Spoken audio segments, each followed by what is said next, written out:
Max Verstappen is a double world champion, but it was an absolute disastrous way to find out. A very confusing race, and we were just fed absolute nonsense from the commentary team. I'd like to be surprised, but I'm absolutely not. G'day there, welcome to another episode of Lakeside Drive. In this F1 podcast, we're going to review the Japanese Grand Prix.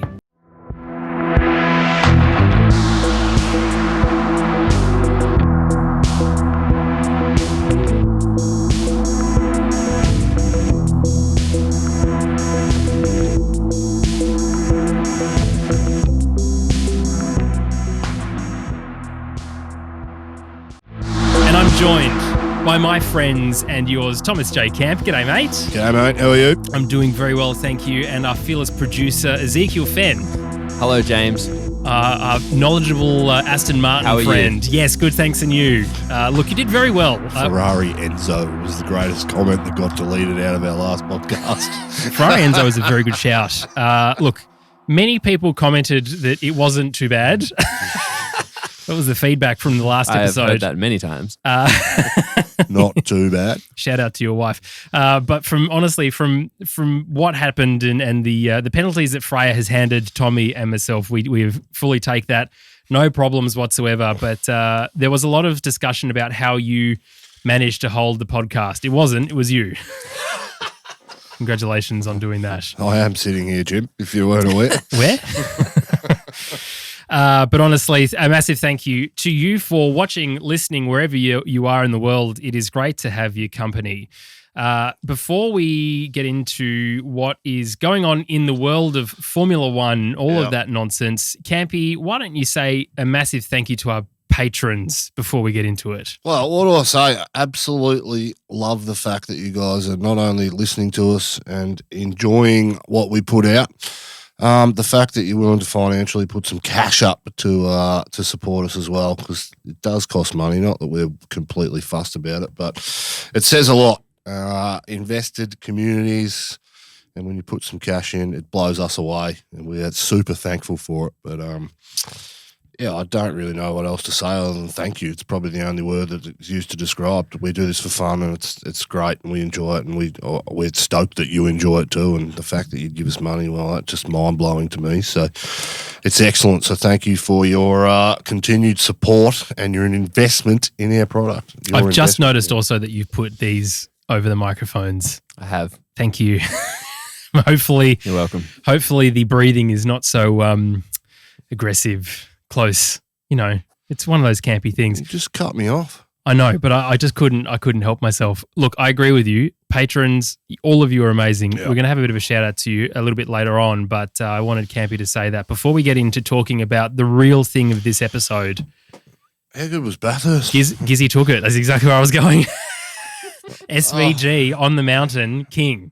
If you've got time, you're not a big V8 fan. Most people in Australia, for international listeners, you have to go and check out the Bathurst 1000 of 2022. It is our iconic. It is the most iconic track in the Southern Hemisphere. And our what category of racing is it? What's it classed as? Touring car racing.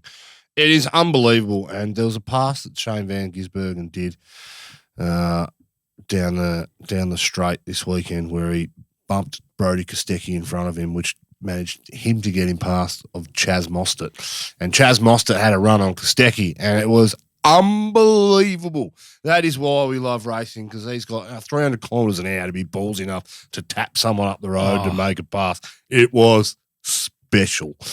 Unbelievable. Just a cracking race. I love how excited you are about it. I was sick of the safety cars that first 80 laps or so. Jeez, at least they were consistent between Japan and Bathurst, Suzuka to Bathurst, safety cars all day. Yeah. A couple of things I want to say. Tommy T not here. He couldn't make it, unfortunately, so more penalty points coming his way, regardless of the situation as to why he's not here. Genuine reasons. There is a genuine reason he's still getting penalty points. He's on the toilet. I told him not to have that for lunch. But Bathurst was phenomenal to watch for many reasons, Campy. Look, the racing was great, or there was drama quite literally from turn one, lap one. We had cars spinning around and people throwing on the brakes and tearing up tyres just to avoid accidents, all the way through to the commentary team being next level. Although I would say this, though. F1 should watch that and say, how do we mimic this kind of commentary? Well, yes, Sky F1 needs to specifically. Channel 4 are fine. Sky F1 needs to do that. But certainly my favourite thing, I think, out of all of the feedback was Crofty and Hamilton is a bit of a thing that we can all agree. But Mark Scaife and SVG is a next level of just like, oh my God, I love this man. How can I be with him even though I'm in the commentary box? Because he absolutely loves SVG. But it's interesting because Crompo is just the best. Yeah. And I think, honestly, him and Alex Jakes, who's the Channel 4 Formula 1 commentator, put them in the same box together. Magic. Honestly, magic. It would sound absolutely phenomenal. But the way that, although I would say... Even the technical stuff we get. I was going to say, but including chalk drawings. Unbelievably good. Unbelievably good. As low-tech it is, but, that pass that we just talked about, what's the guy's name? Anyway, 20 minutes after that pass, they had a full-scale picture of the aerodynamics and what happens when you're block passing and the counter air balance that you get when you're running alongside someone and what that actually does to the car you're trying to pass.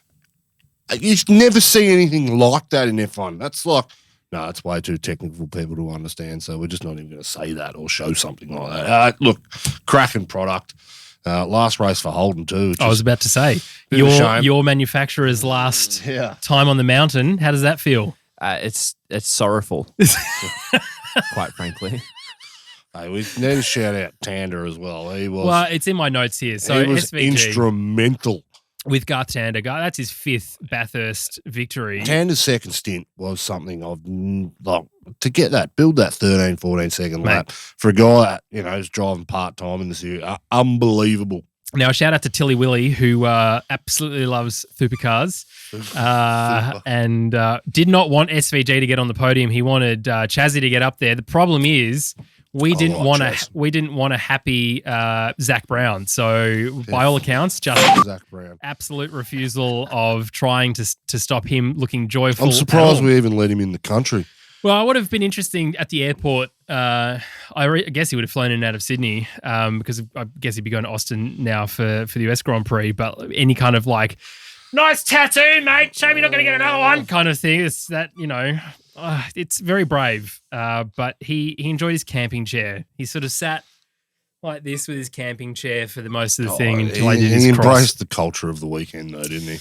Looked like a fancy camping chair, though, with proper cup holders. And most campers these days aren't on those old canvas things anymore. They are Rolls Royce chairs. Now, my favourite shot of the Bathurst weekend, which will mean absolutely nothing to you, was Michael Massey standing in back of shot at race control. Now, of course, in his element, in his new role with V8 supercars. I missed Michael Massey this weekend at Formula 1. I think plenty of people did. He got booted from F1 for less than what happened. We'll talk a little bit about the incident with Pierre Gasly and the tractor and safety in just a moment. But it's interesting, isn't it? The FIA, I don't even know who the race director was. One of the two. I mean, they feel like they've got 14 race directors on the cycle at the moment. But seriously, the lack of consistency this year from a race direction point of view, say what you want. Hamilton was robbed. Max shouldn't have, whatever.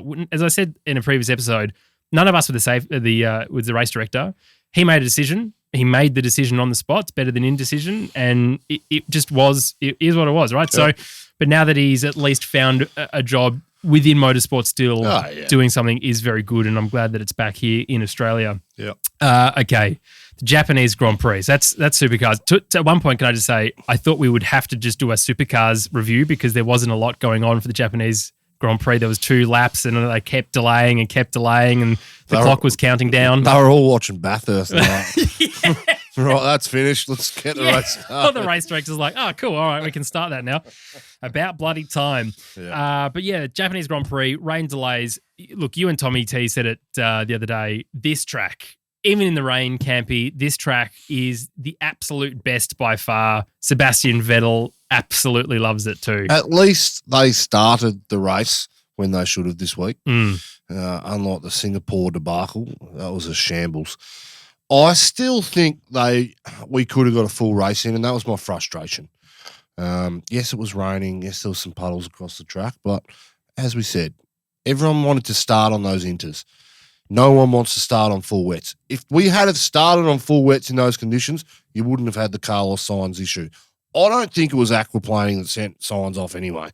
I think he was probably too throttle happy when he hit it. And in that moment, that's what spun him out, because every other car got through it all right. So, interesting for me. They took, and the delay went for way too long. They should have started half an hour before so we could get a full race distance in, because that would have been a cracking race if they had started on the wets at the right time, and then they could give the teams the decisions to go to inters or not, because the inters wore out really quickly and it would have ended up being a 4 or 5 pit stop kind of race. Strategy would have come into play. Our boy Danny Rick would have got the win. No, he wouldn't have, because McLaren would have shit the bed on strategy anyway. But second. Yeah, it was a cracking track. Even in the wet, it's amazing to watch. How good was that Hamilton-Ocon battle?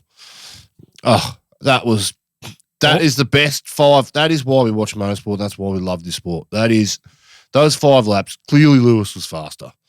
And the way he changed lines, the way that he changed his exit patterns to avoid, to try and get past Ocon.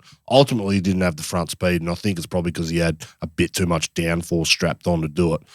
But just incredible those 5 or 6 laps were. That was second only to Alonso and Vettel, which we didn't see. Which is terrible TV direction yet again. At least something was semi-interestingly happening with Charles Leclerc and Sergio Perez. There was an epic couple of starts, and some worthy mentions have to go to Daniel Ricciardo, had an epic start. Yep. Lance Stroll had a very good start up the inside. I only saw later on with an onboard, well after the fact. And Seb Vettel had a great start too. As much as he was aquaplaning on the grass, off the grass, and then touched Alonso, the fact that he was able to keep that car for the majority of the time in a straight line, we got to see Seb some real got skill. Strategy, right? That you can't see in those things. They're looking for the wet. They're looking for the light on the back of the car. Yeah, to know if someone's up. Just imagine if someone had spun out on the side and you're full acceleration down the front straight. I mean, I get we're safety conscious, but vision has always been a problem in the wet for Formula 1. If there's rain on the track, who cares? That's not the biggest issue that it's wet. The biggest issue is vision. And with the ground effect cars, it's probably worse than what it has been. On that start, you could not see a bloody thing. And those guys to get through turn 1 without any incidents, that's, is it lucky, or because, would it happen 9 times out of 10 you get an incident? We just got lucky, but geez, it's crazy to watch, isn't it? Max Verstappen going around the outside. Huh. Tell me he's not the best on the grid at the moment. Just like that. He has no business finding grip where he finds grip more often than not. Yeah. This is the guy who, was left alone by his father at a petrol station. He's learned to drive by himself ever since, because his dad was pretty crap at racing. So. Well, I'll tell you what, when I build the Campy farm, which is... I'm sorry? It's not far off. I'm building a go-kart track out the front. Are you? And I'm going to have it fully sprinklers. So I'll be teaching my 5-year-old son when he gets in the go-kart. How old is your son now? No, he doesn't exist yet. But I'll tell you what, when he does, he'll be 5 for about 7 years. His name will be Tom and his last name will be Camp. So he's... More original content from your family. But we're going to have a sprinkler system on the track out the front too. So it's Hopefully he doesn't inherit anything from his father, because his neck will go by halfway through lap 1. I heard actually what you said about I heard what you said about going down to Phillip Island. So that will be, yes, MotoGP is going to be exciting there. But I think Tommy T was onto something about a little Christmas party situation, getting down there to do a bit of go-karting with the Lakeside Drive. I see you guys enough throughout the year. I don't need to do that. Right. Well, if you, listener, want to come and replace Campy, you'll be faster anyway. Let us know if you're interested. Maybe we'll set up a little Lakeside Drive December get-together down at a go-kart track down there. P2 last time I was down there, so I was pretty stoked with that. Was it only you driving, and you just had there was a fault in the system that you managed to get P2? 15 of us in the wet too. Don't believe you. I absolutely do not believe you whatsoever.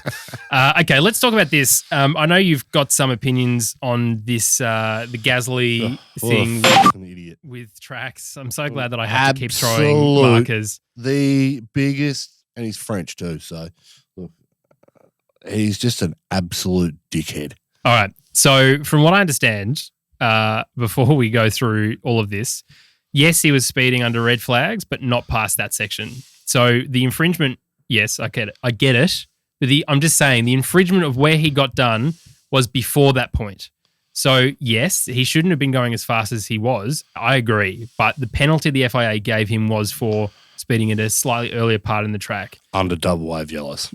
He's not, innocent in all of this. The speed absolutely was a thing. But there absolutely should not have been a crane on track, regardless of what the situation was.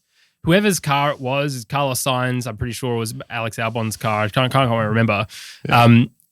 It should have just stayed where it was because a car-on-car impact, as we have seen, they're able to deal with that. But a car-on-crane impact, tractor rather than crane, no good. And Jules Bianchi's the thing that we talk about. Same conditions, same track. It's a similar situation. So, I get it. And yes, there is always human error, which if the human error is taken out of this, you don't get it.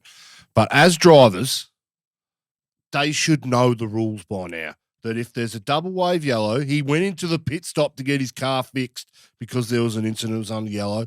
The red flags came out while he was joining on his outlap. And for him to be doing 250K anywhere on that straight in those conditions under red or yellow suggests to me that he's a fucking idiot and he gets everything that he deserves. That is borderline, missed the last 5 races of the year. Yes, people stuffed up, but human error is a thing. You have to punish that guy for his actions, and his actions were a detriment to his own self. So many markers. Look, you're not wrong, Campy. He's not innocent, but he can't come out swinging saying it's all, the FIA. You're going way too fast. Yeah. Oh, God. Look, it was I agree with Uncle Johnny Herbert in this one. How dare you? Yes, the thing shouldn't have been on track, but those sort of speeds in the conditions were dumb, absolutely stupid. And it could have cost him his life. Yeah. If he had got it wrong. And who would we have been blaming? We would have been blaming him for doing stupid things.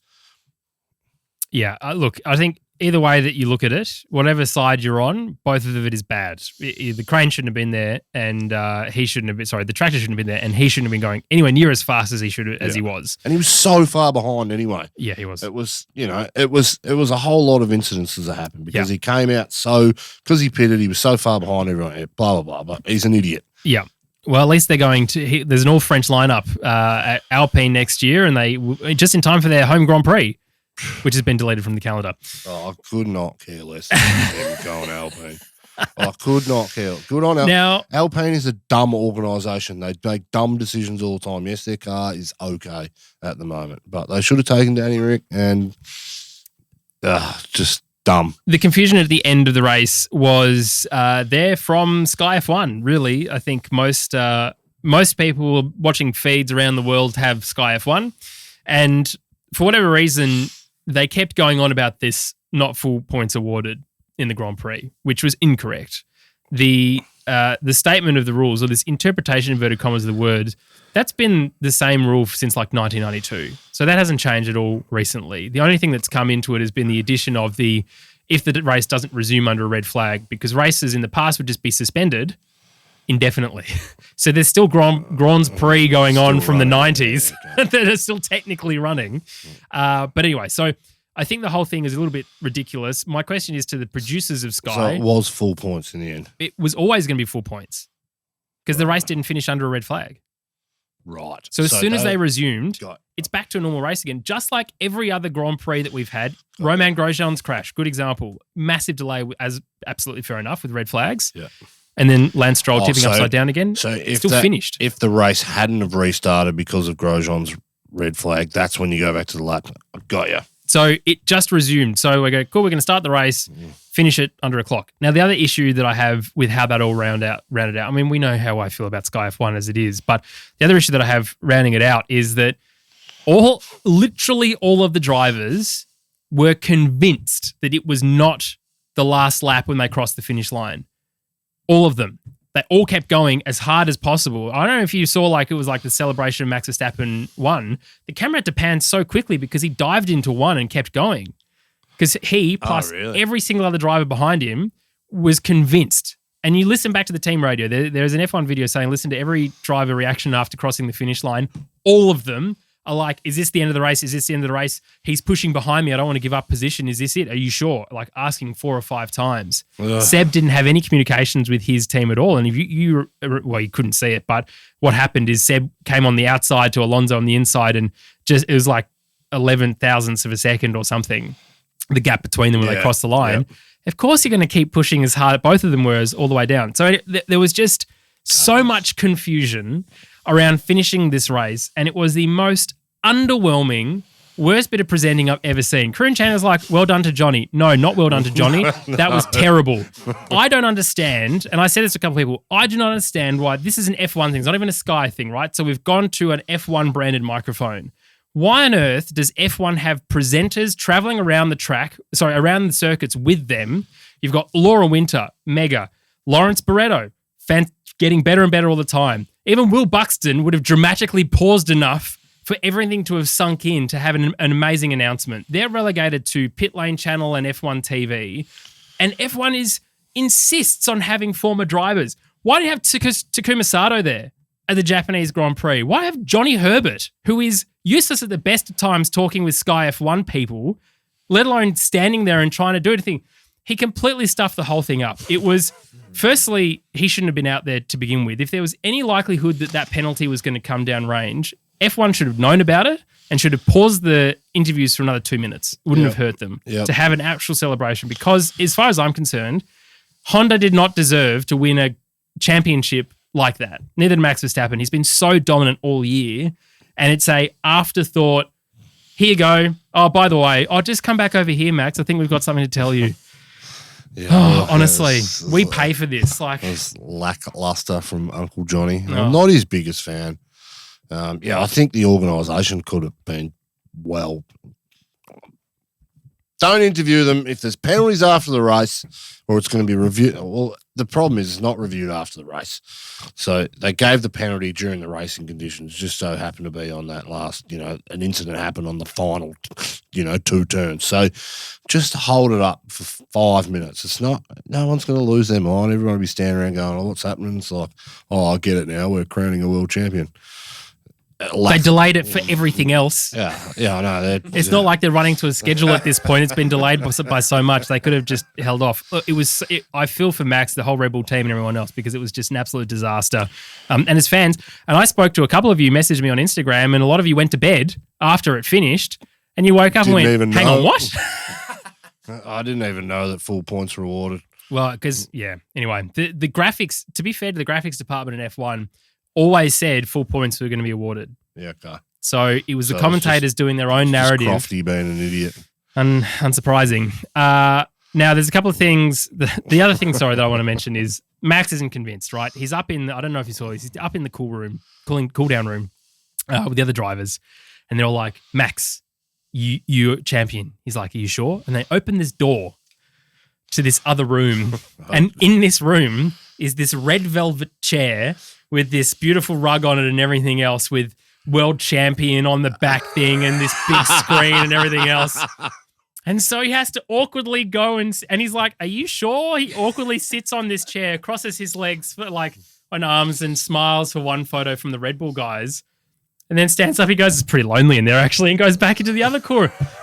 My question is, how long has that chair been flown around, and how many points has that room been set up? Singapore, I imagine in Singapore that room was set up too. Yeah, ridiculous. That seemed so unnecessary to me, because it was so underwhelming. It was like that seemed like an afterthought. And then they wheeled Jensen Button out to have a chat to him because suddenly I was championship. No, we'll bugger off Johnny and we'll put Jensen in. A little bit ridiculous. Look, I know you guys spoke a little bit about DR going on sabbatical, so we won't touch on it too much here. But there is devastating. There is one shout out that I want to give about this, and it is to the only other Australian, or the only other F1 podcast that I occasionally listen to, which is Box of Neutrals. And Lamo, he's a star. Well, it's Rob James, the other half of that. Superstar. Rob mentioned this about 5 or 6 months ago, I want to say now, where he said Daniel Ricciardo should take a sabbatical and just let everything else go away, get some momentum back in his life, and then see where the seats are for 24. Now, the other point that I didn't really think about, but Nate Saunders from ESPN F1 mentioned this in a post yesterday. Yeah, maybe DR's stocks aren't so high right now because of everything that's going on. But they will be. But you put him back into the media spotlight. You put him back into a bit of PR pizzazz.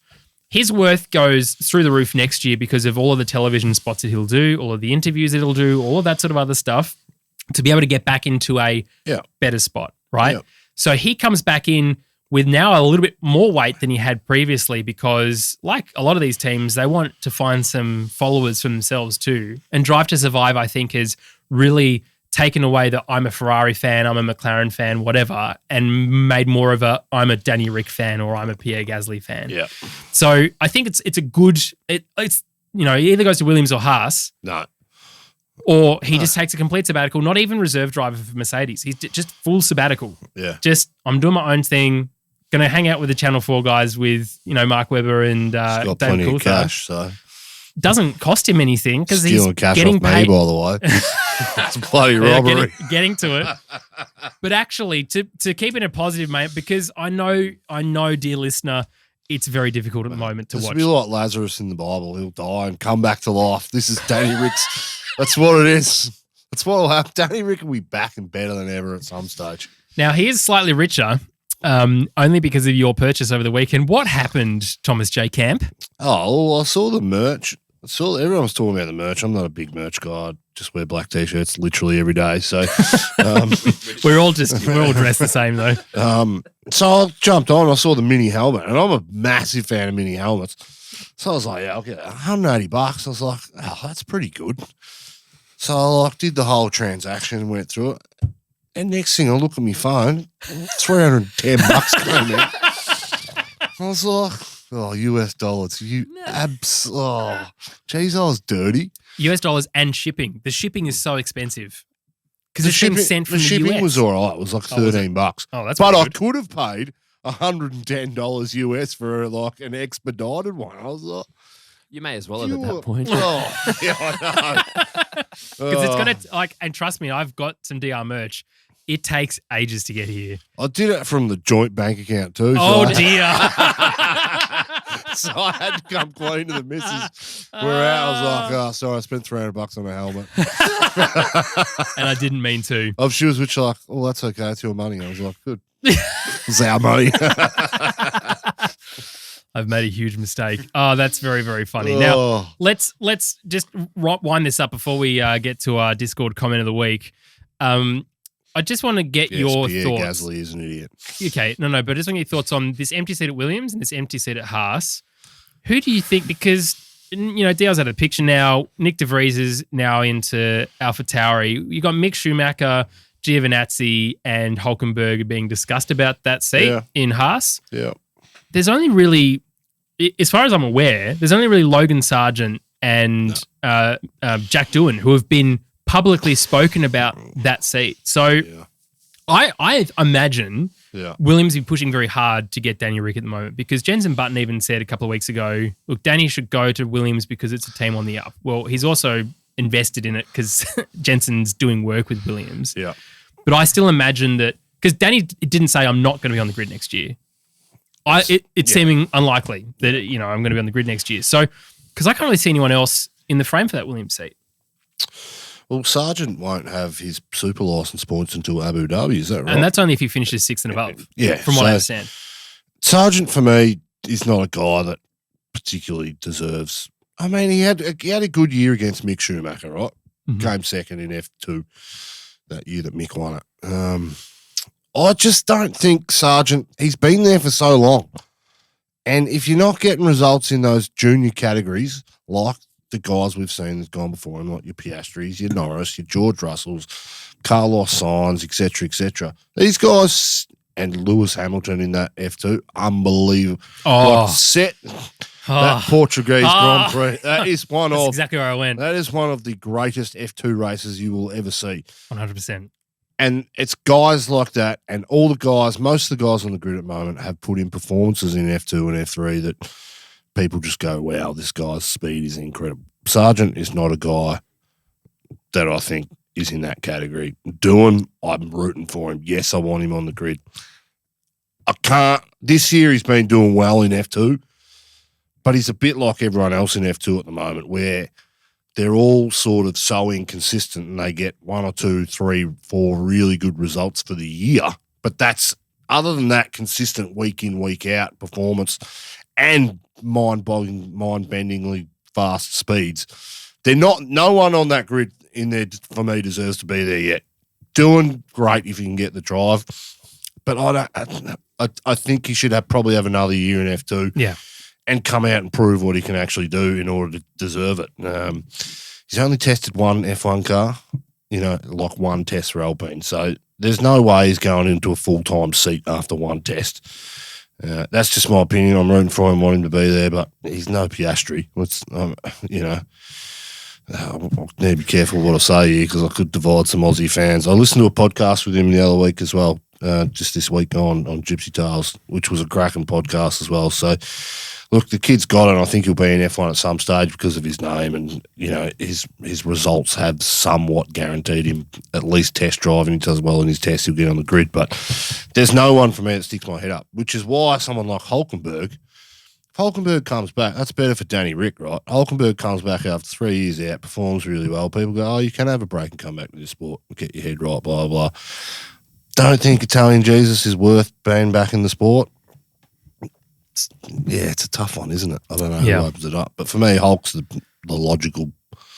Well, maybe then it's Hulk to Haas and Williams take Schumacher.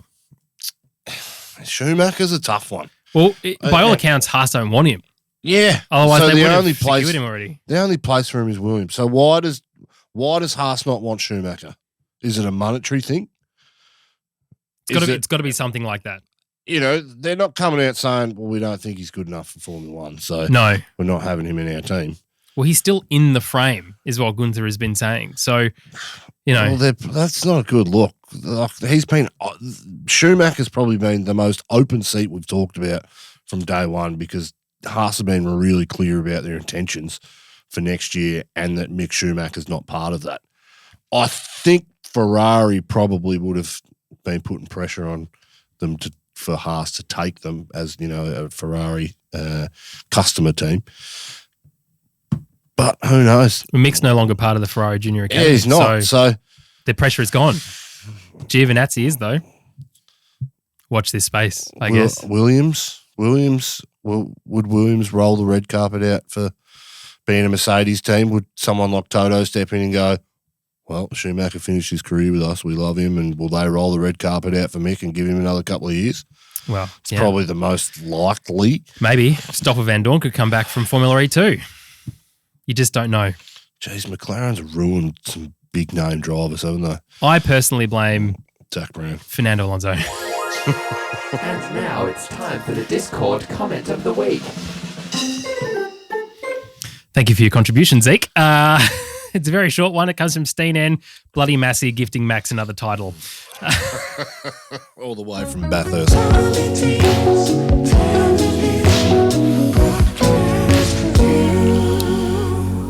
Well, he's not here for it, but the only note I've got is, oh boy. Oh, well. I like the a cappella anthem. Couldn't feel a beat, couldn't feel any chord. I wasn't watching it. You were watching Bathurst. I was still watching Bathurst, yeah. Yeah, I was waiting for the start. I watched it because I thought I've got to talk about it. So I was sort of flicking between the two. But the anthem was good. Okay. Strange language. Couldn't pick up. It was a cappella. No, couldn't understand any Japanese, says someone who doesn't speak Japanese. I'm turning Sumimasen, dear Japanese listener. I mean, the anthem for Bathurst and the flyover, time on target, F35, absolutely spot on. Didn't hear the flyover. No, you saw it. Yeah. I saw it. You were otherwise engaged. I was at church with me missus, doing the right thing, and had Bathurst on my phone and she kept slapping me. And what are you doing? I'm like, I'm watching Bathurst. So I saw the flyer. It looked ripper, but I couldn't actually hear it. Sounded great too. It was like, yeah, anyway. It's Campy's big. That's exactly the laugh you just did. Who is you been this week, Campy? Alpine. Okay, let's move to podcast penalties. I'm giving you a 20-second penalty for having bigger pauses than Will Buxton. Your dramatic pauses in the amount of editing that I had to do for the last episode with you and Tommy T. You're not normally like this, but you had so many dramatic pauses. Oh, I know. The internet was terrible. I know. I could see Tommy's lips move, and then 5 seconds later I'd hear the sound. Here's the hot tip. There was no video for that because it was so corrupted on his end. Yeah. I don't know where he was, but it wasn't anywhere good. You're welcome that I did it because it was an absolute nightmare. Thank you. I can only imagine that he was probably in a warehouse or in a coffee roastery. Who's at home? Who's at home? Yeah, but it doesn't make any sense to me because normally, how can you have a double TV set up with F1 on top and Bathurst probably down the streaming both of them? There you go. That's probably why. Yeah. It was no good. Well, okay, I'll take the penalty back. Right. But it was very Will Buxton because you would go into something and I laughed whilst I was crying while editing it. You're like, I just don't think he should do it. Right. It's like, there's a lot of thought process for those two words at the end. Yeah. Anyway, look, before we get into our team-by-team analysis, this is where I can tell you all that this part of the podcast is brought to you by our Patreon channel, by our patrons. As Campy said at the very top of the episode, we've got some absolute legends who are supporting it. And these are our out-of-the-bin patrons: Mark K, John B, Ross M, Melinda H, Clint J, Josh P, Kate L, and Steen N. As you said earlier, Campy, these legends are supporting us with their hard-earned dollary dues. And big contributors right there on the Discord too. And massive contributors to the Discord. So a massive thank you to you. The one thing I would say is if you are enjoying this content and loving the show, and we will do 3 episodes a week when Campy does record and, actually commits to it. Thanks for showing up, mate. You're welcome. It honestly means well because we get to do this a little bit easier. We're in a studio, as you can see now. This is the backwards facing of the studio because we didn't have the camera set up this side. So that's the pretty side where you're sitting. You're welcome.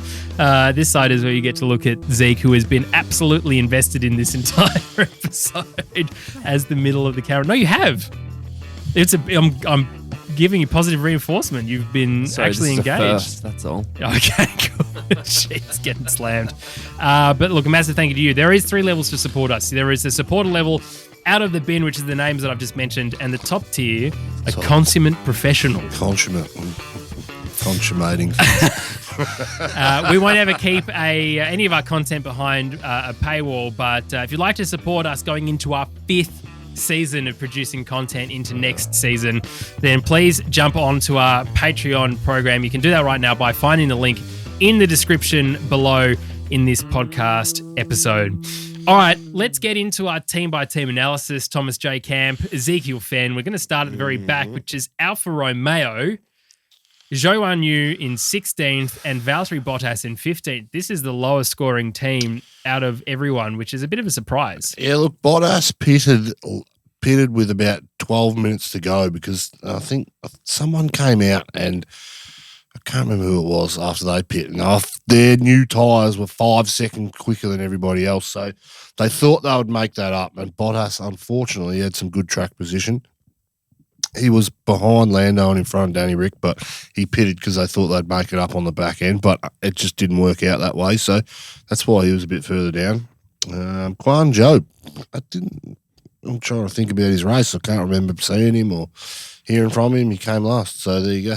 It wasn't a lot. Didn't come last, but there wasn't a lot on radio communications. Yeah. We're going to go slightly further ahead to Haas. Mick Schumacher finishing in 17th. Kevin Magnussen finishing in 14th. Mick was leading from Max Verstappen at one point. The whole Haas cared about was like, I get to take a photo of the fact that MSC is above Verstappen, and that's all we are here for. They were banking on leaving him out on the wets. They were banking on some more rain or a safety car or something, another red flag to see what would happen. Didn't quite work, but what was interesting was to see the delta difference in tyres between the intermediate and the full wets. Massive amounts of difference. Top speed, really. It's the top speed. That extra rubber, the bigger knobs on the tyres make it worse. Yeah. So much for our American friends there. Extra rubber, big knobs. AlphaTauri. Gasly did come in last, 18th. Sonoda home race. First time he's been around here for quite some time by all accounts. Came in 13th. AlphaTauri is now getting slammed by Pierre Gasly. Now that he's going, he's not coming. He's not holding back at all. Yeah. He is just unleashing, which I appreciate. No, he should keep his mouth shut. He should be a gentleman and just stay on the straight and narrow. He can do absolutely no right, can he? No. Not with you. I mean, if Danny Rick was to get sour, we'd be going, come on, Danny. Danny's not that kind of guy, is he? He's not going to come out and rubbish McLaren while he's still there, but that's what kind of guy Pierre Gasly is. So just shut your mouth, finish out. Think about what this team and this organisation has done for your career. Do not spit back in their face and carry on like the child that you are. But you will because, he's a French and blah, blah, blah. I cannot stand him. Everything about that guy. Someone said, I met one of Gasly's mates. I was like, as if that guy has mates. So, yeah, anyway. Oh, dear. Well, McLaren scored a point with Lando Norris. Danny Rick in 11th. His pace was so good through qualifying. I agree with you that he was probably told. Oh, I totally told. You're safe. Good. Don't worry about it. I thought he was safe. He did well. He did too. Just stonking lap. He out-qualified Lando in the first part of that. Can I just say, at this stage of Danny Rick's year and where he's at, why would you not take the punt before the start, coming into the pits and getting on the inters? We were talking about it before the safety car had even come in. The commentators were talking about it. Why not take the punt after the start that you had in 8th place? You wouldn't have lost the 15 seconds to Max just on the Constantina effect because of being wet. You would have had fresh air and you would have come out in front. Now, I don't think you would have beaten Max Verstappen, but you definitely would have got second. And that to me is just, it's just a frustrating thing. And of course he came out behind Norris. Of course Norris beat him before. Well, what does the guy have to do? He starts, he gets a cracking start. Can't do it. It's all a conspiracy. And they told him to don't attack Lando. When he came out behind him, he's like, just manage the pace, manage the tyres, get to the end of the half an hour stint. And he was getting some pressure from Stroll behind him. And he closed that 4-second gap to like a second and a half in a lap. So he clearly had pace. It was like, no, just cheap stations here. Oh, just frustrating to watch. Just take a punt, Danny Rick. Take a punt. The problem is the team have to come out to give him the tyres in the first place. He can come into pit lane, but they might not come out to help him. One of the things that I would say about that intercall is Lance Stroll, who also did that too, ended up in 12th. Yeah. So only one position behind. Yeah. So I think for that whole thing, he wouldn't have lost much because it's a faster car and would have got further up the grid. Yeah, totally. Williams. They're at this point. Alex Albon had a DNF, but Go Tiffy. Got some points. 9th. Stoked for Go Tiffy. I did stop the count. He's a wet weather specialist. Sorry, start the count for his Formula One career and then immediately stop the count because it's the only time he's really done any good. I think it's good for him. He's on the way out now, so... I think it's really good for him. Me and Tommy spoke about it. Me and Zeke spoke about it last week. What's the year look like for this guy? Just enjoy it.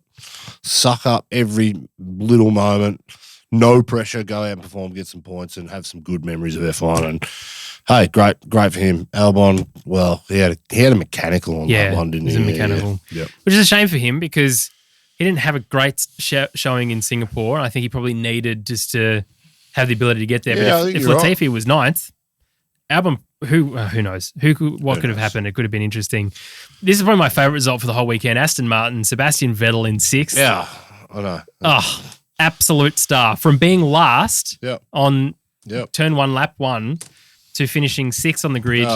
Lance Stroll finishing in 12th, showing again how much better he is as a driver. Every now and then we have these races where conditions or something happens which means anyone on the track could win or get a podium. Last night, Max was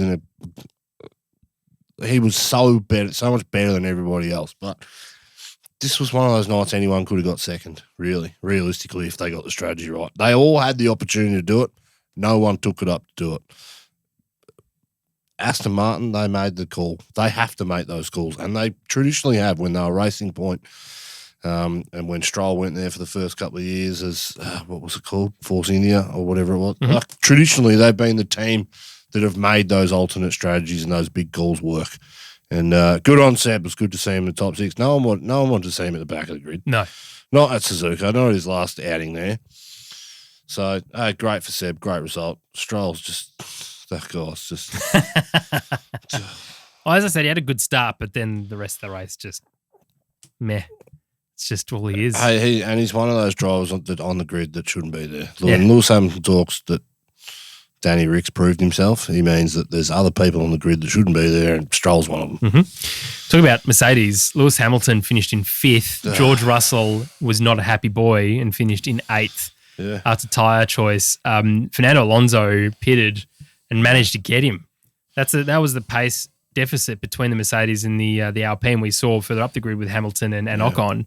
That Mercedes, as you say, was carrying a little bit more downforce, so faster through the corners, but in a straight line, that Alpine looked good. Yeah. They got a good car. They genuinely have a good car underneath them.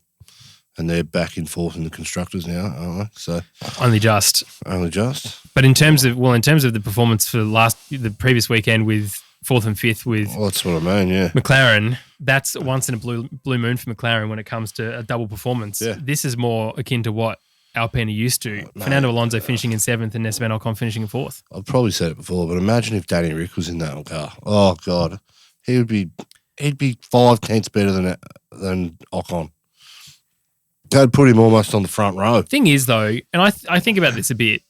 You don't really say no to McLaren when they were showing that much, pace. And I mean, they'd won a championship more recently than Renault. So I think from a point of view of the decision that he made, he was based on the information that he had at the time. Alpine are, now they're 13 points ahead of McLaren in the championship. Yeah. So, which is kind of, I think that's where they'll finish out anyway. Yeah. But George Russell didn't seem comfortable at all weekend. And he's getting a little bit more.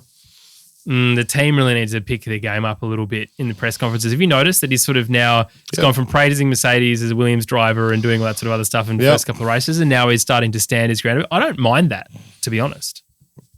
Yeah, he's up against Lewis Hamilton, right? And that team, doesn't matter who you are in that team.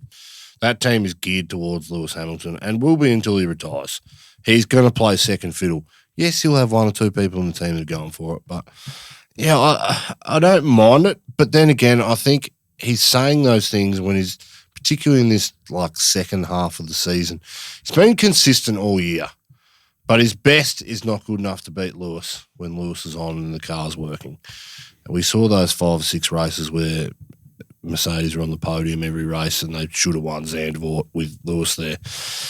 I mean, I think that showed the difference between a top caliber driver like your Lewis Hamilton and the difference between him and George.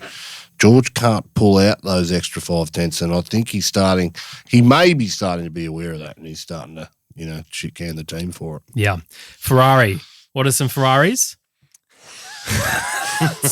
My favourite part of the episode from last week. Ezekiel Fenn, ladies and gentlemen. We have the Ferrari Enzo. Yeah. Stop the count. Full stop.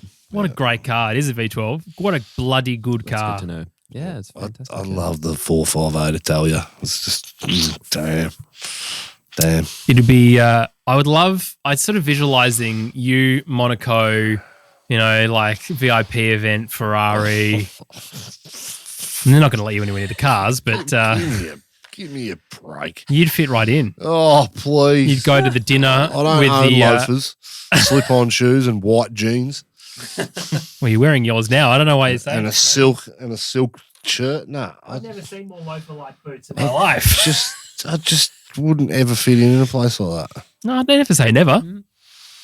It'd be worth a shot. Maybe we could do like some kind of like makeover thing and send you into the paddock with like a pretend film crew. Absolutely. Yes. You would be good on Queer Eye. Add to the list. Wow.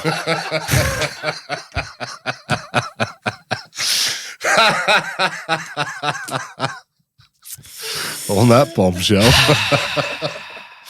That was the best. That was too good, wasn't it?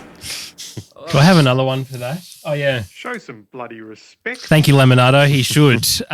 Ferrari, Enzo, yes. Sainz not deserving an Enzo because he's just not having a good time. Now, Campy, Carlos Sainz came out after qualifying and said he's very annoyed that he's always just behind Max, is just behind Charles. What does he need to do, apart from the simple fact of just be faster? What does he need to do mentally, do you think, to get over this? Because it's like genuinely seems like he is in a bit of a rut at Ferrari now. Just reset. Reset. Finish off the year. Like you got the contract for next year. You got the next couple of years. Just reset. Get yourself in a place where he's thinking clearly, knows what he can do, knows what he's capable of. I think he's probably got to work the team a lot better than what he has previously. I mean, the relationships within the team, especially on his side of the garage, you need to solidify them, maybe steal a couple of the top guys from Charles and do some trades somewhere, but he really needs to get the garage behind him more than what they are, because Ferrari's one of those places that you just get the feeling that if you're not the number one driver, you're number two, and if you're number two, you don't get anything, So, and I guarantee it's probably getting to him off track. I remember Mark Webber talking about his battles with Seb Vettel. Yeah. It's like who gets first in the helicopter to the track or who gets on first or who gets this. And that became everything, and their infighting within the team was everything. I think it's going to be like that with Sainz. But he has to play those games in order to get in front of Leclerc. Leclerc's a dude that's very competent, but he has these weekends where he's nowhere, and Sainz needs to get him in those get him psychologically into those places where he can't perform week in, week out like he has, because they're too lovey-dovey and hunky-dory. Bring back some MJ, mouthing off, not bloody LeBron. You can't help yourself. LeBron's Tommy's friends not with here. everyone. MJ had no friends. Yeah. And so that's why you like MJ, and that's why Tommy T likes LeBron. Yeah. Same person. Please. Old school was better. Shout out to you, Mark K. There is an empty seat here. At one point, we would love for you to join us in the studio to talk about Formula One feet basketball, I guess. Who knows? Red Bull. Max Verstappen, of course, finishing first. Sergio Perez finishing second. It was interesting because Binotto came out saying that Charles Leclerc didn't have an opportunity to go to the stewards to fight the penalty afterwards. But he outbraked himself and missed the whole freaking corner. Thank you. And gained an advantage. It doesn't matter if he goes and pleads his case. That's why. He shit the bed. He gets penalised. That's what I agree. Binotto, shut up.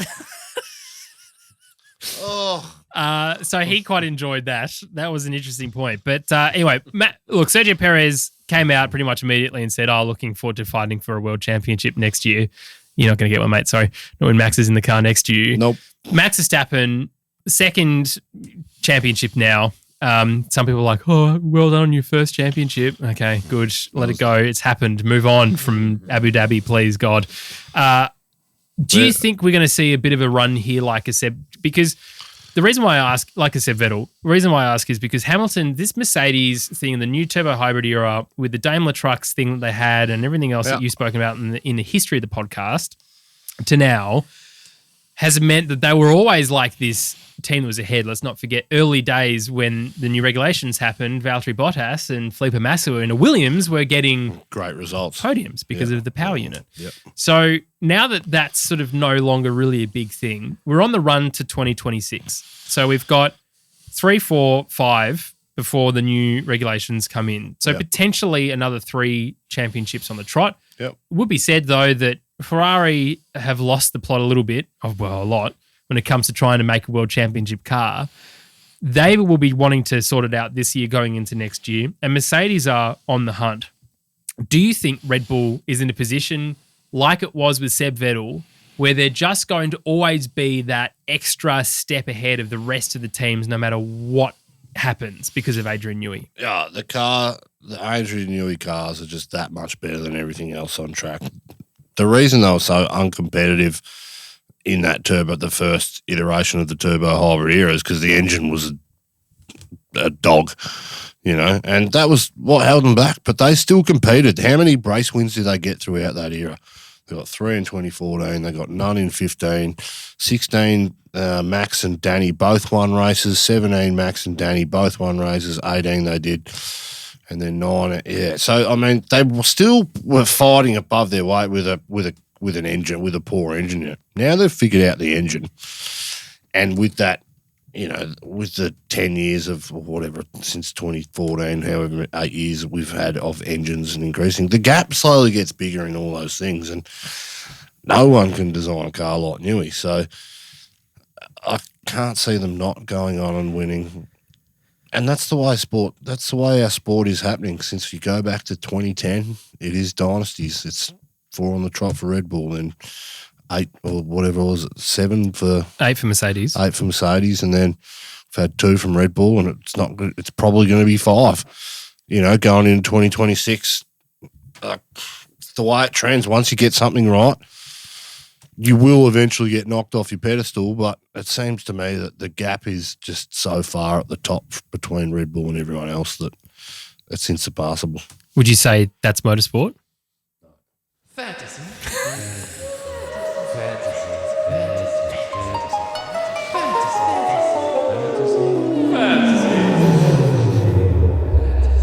The second last one is the best one, you're right. Massive thank you to the 158 people who are part of our fantasy league naming competition. It's about who gets the best name at the end of this season. We're going to go back through all of the races, which is a lot, and find our favourite. We'll do a little competition, and then we will announce a winner who will receive some merchandise. Hopefully we can get a Campy's Bin t-shirt designed, because that's been asked for, or Campy's Bin hoodie's been asked for by our friends in the other hemisphere going into winter. Getting to that point. Oscar the Grouch. With me. Let me just write that down. Hang on. Okay, here we go, Campy. Here are my the picks for this week. Holden, My Broken Heart, Gemma C. Yeah. 130 Rain, Alex B. Good. I'm Glad I Went to Bed, LBS. Danny Rick to win again, Josh L. Yuki Suzuka, Daniel T. Jess Cuter says F. McLaren. Excellent, Jess. Excellent. You were right, Massey. Dennis O. Spare a thought for those poor, tired Brits. Nathan D. Yeah, we got a lot of that, didn't we, this weekend? Oh, it's on at a really rough time. Yeah, this is literally what we deal with every other race except for this one. Yep. And in fact, this is on at a better time, I think, than, only just by the actual Australian Grand Prix. To the max, Haley H. Crofty's Balloon Festival, Samuel R. Suzuka, the race that clashed with Bathurst, Kelly W. Ferrari is now synonymous with sadness, Nicholas H. And Domo Arigato, Mr. Ricardo, Steen N. Now, Daniela R. from Portugal, you came first in this race, and good Lord, this is probably the biggest points haul I think I've seen. Your team name is Ferrari Being Ferrari, cries in Italian. You had 323 points. You mega drivered Max. Yep. You turbo drivered Checo. How's Checo? How could you even turbo drive Checo? Because he's not as good as Max. That's how you know how F1 feels about you, if you can be turboed or not. Nice. Stroll, Albon, Tsunoda, and then Red Bull is the team. That was an absolutely massive points haul. Second, Checo yourself before you wreck yourself. Tully C from Australia, 278 points, which is still very good. Still more than the equal firsts from last week. And third, the cost of winning getting higher. John B, one of our patrons from the USA, with 261 points, a massive thank you to you. 323. Ridiculous, isn't it? Jeez. Yeah. Imagine us actually caring about that, because if I looked at that and went, how do I get my team like that? And then remembered swiftly that I'm so far not in a place to try and win this at all. Well, that's it for this week. A massive thank you to you for watching and listening. Yep. Please, if you enjoyed this episode, please leave us a review. You can do that on Spotify in the mobile app. You just open up on the homepage and tap some stars to rate. In Apple Podcasts, you can either leave a rating or you can leave a full word review, of course. And if you want to help the podcast, but you're not necessarily wanting to part with any money, absolutely fair enough. The best thing you can do for free for us is subscribe to our YouTube channel. Yes. That makes a huge difference. We're only about 130 off odd now from reaching 1,000 subscribers. Good. And that helps us get to the next level in the algorithm by producing this video content. Of course, we'll try to do a lot more smaller videos as well as we're moving on through this as well.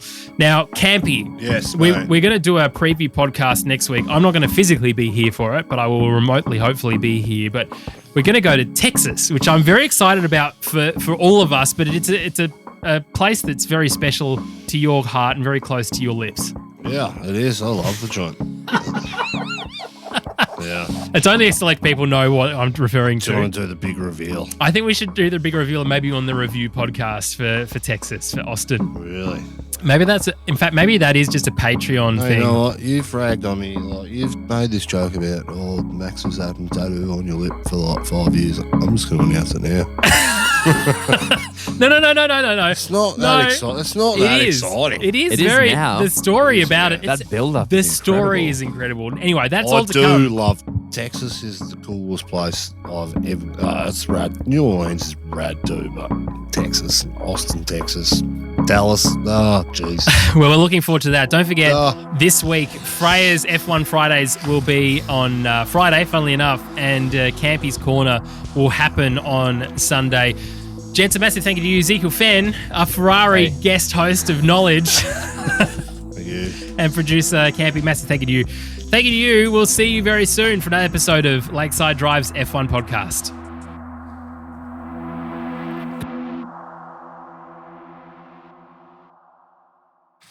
Zion.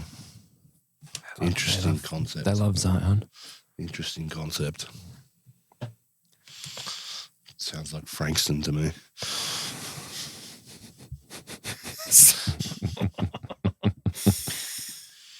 Zion is Frankston. Who would have thought? Zende is Michi. Do you have Lakeside? We have Lakeside Drive merch, right? I can say we now. Yeah. Allegedly, we have mugs. Never got one. Yeah, I've got a mug. Yeah, I know. Mugs? Do you have stubby holders? I think Tommy T bought it all. Yeah. And he just gave me some. I'm going to hit him up. I ain't buying merch. No, we As in not bought bankrolling Oz merch. F1 merch, didn't we? Yeah, maybe it was Oz F1, not Yeah, like OG merch. No one likes us. We're a shit podcast.